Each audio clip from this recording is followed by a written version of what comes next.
investigadores, la línea de investigación que teníamos era saber cómo Vicente Fox había diversificado sus ingresos a partir de que dejó la presidencia o incluso durante la presidencia. Entonces ese era, digamos, como el trabajo inicial. Empezar a rastrear las empresas, encontramos decenas de ellas donde era socio con sus hijos, con sus sobrinos, primos, hermanos, etcétera. ¿Siendo presidente? Siendo presidente y luego siendo expresidente. Se multiplicaron sobre todo después de la presidencia. ¿Y empresas creadas durante su presidencia o ya las tenía de antes? Muy pocas durante su presidencia y algunas mantenidas de antes de la presidencia, muy poquitas. Él era un empresario, bueno, así pero hay que recordar que era un empresario quebrado cuando llegó a la presidencia de la República. Hay una parte que tú destacas, Raúl Olmos, que tiene que ver con el hallazgo de una cantidad de millones que no informó en su gestión como presidente de la República. 27 millones, has dicho. Sí, de hecho, al inicio de la entrevista te comentaba que el foco de la investigación inicial era seguir el rastro de la prosperidad de Vicente Fox, ¿no? No solamente con la creación de empresas, sino también explicar cómo era que vivía en forma, pues, tan holgada, ¿no?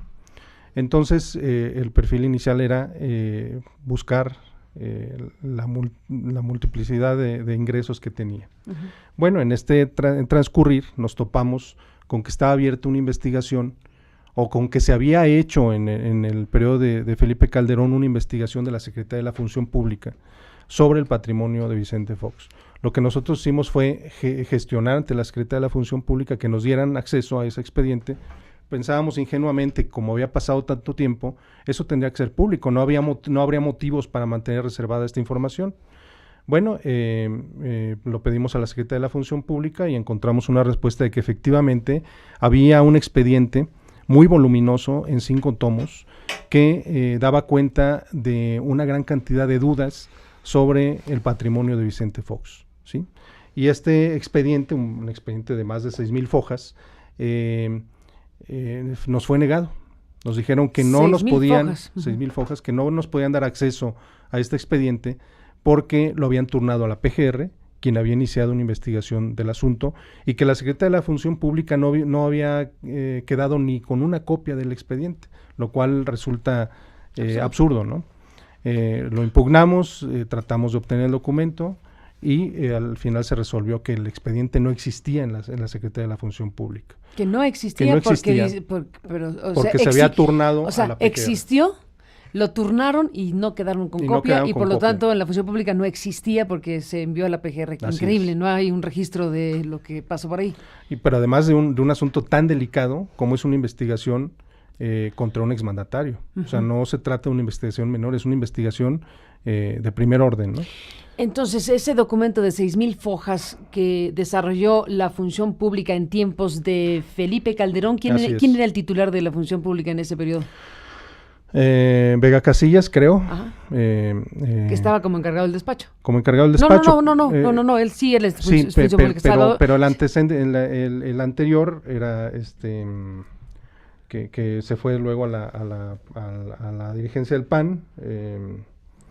Ahorita no se acuerda. Se me escapa el nombre. Bueno, el encargado de la función, se nos fue un lapsus a ti y a mí. Claro, bueno, además no podemos retener tantos datos. No, pero ahorita nos vamos a acordar. ¿No? Lo importante aquí es que un presidente surgido de las filas del Partido Acción Nacional, que fue Felipe Calderón, en su gobierno, desde la Función Pública del gobierno de Calderón, se abrió una investigación en la Función Pública en torno al enriquecimiento presunto, inexplicable. Al enriquecimiento inexplicable de Vicente Fox del Partido Acción Nacional. Así es. Ese es un dato importantísimo. Había noticias e indicios importantes de que había una ruptura clarísima entre Calderón y Vicente Fox, incluso expresiones críticas de Vicente Fox a Felipe Calderón.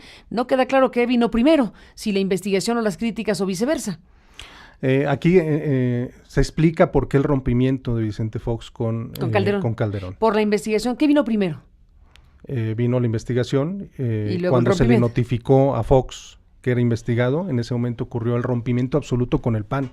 Incluso damos unas referencias de fechas, de cómo al día siguiente de que Vicente Fox recibió la notificación de que debía comprobar un origen pues no muy claro de 27 millones de pesos, al día siguiente fue cuando hizo su primer pronunciamiento apoyando al PRI.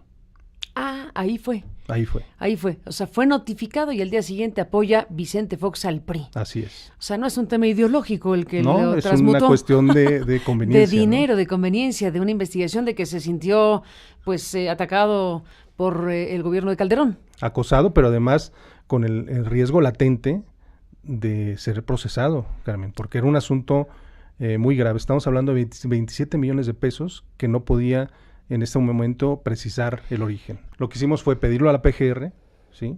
La PGR nos dio prórrogas, y al final nos respondió que no podía darnos copia del expediente porque está abierta una averiguación, una carpeta de investigación y reservó la información 5 años, ¿sí? Eso a nosotros nos dejó fríos porque esto fue en enero del presente año, ¿sí? Nos dejó fríos porque dijimos, ¿cómo? Sigue abierta una investigación contra el expresidente. En la PGR. En la PGR. Y está en reserva porque está en investigación. Porque está en investigación y había unos puntos que todavía eran... Por eso será tan condescendiente con Enrique Peña Nieto. Había unos puntos que movían, como periodistas nos inquietaron mucho, ¿no? Que era, si me permites, te voy a decir literal lo que decía, que me parece clave. La PGR decía que no podía dar copia de este expediente porque era una carpeta de investigación abierta, ¿sí? Pero además decía, la divulgación de la información representa un riesgo real, demostrable e identificable de perjuicio significativo al interés público, toda vez que se trata de investigaciones de hechos que la ley señala como delitos en trámite. Por lo que de revelarse la línea de investigación de la institución, se estaría alertando a los probables responsables o a sus cómplices, y con ello alterar y destruir los medios de prueba que en su caso estuviera recabando el Ministerio Público de la Federación. Estamos hablando del expresidente Vicente Fox. Delitos, cómplices, probables responsables, posibilidad de que alteren o destruyan los medios de prueba, ¿sí? Dicho por la respuesta que te da como periodista la PGR a tu solicitud de acceder a esa investigación y ese expediente que provenía de la función pública. Así es. Pero esto que te responde es tremendo. El hecho de que responda de esa manera la PGR es que efectivamente el contenido de esa investigación de la función pública que llegó a la PGR en torno al enriquecimiento inexplicable de Vicente Fox está en esos términos, es muy grave. Claro. Es muy grave y la pregunta sería, ¿cuánto tiempo lleva esa investigación abierta del sexenio de Enrique Peña Nieto? Es un dato muy relevante. Esto fue... ¿Cuándo llegó a la PGR? Fue turnado a la PGR en enero de 2011. 2011. En enero de 2011. A la PGR. Desde entonces han pasado 6 años, un poco más de 6 años, y a nosotros nos resulta insólito que siga abierta la investigación. Porque si no hubiera habido elementos, se tuvo que haber ya archivado, cerrado. Y si hay elementos, ¿por qué no avanza? Pareciera como que se trata de un medio de chantaje, de control.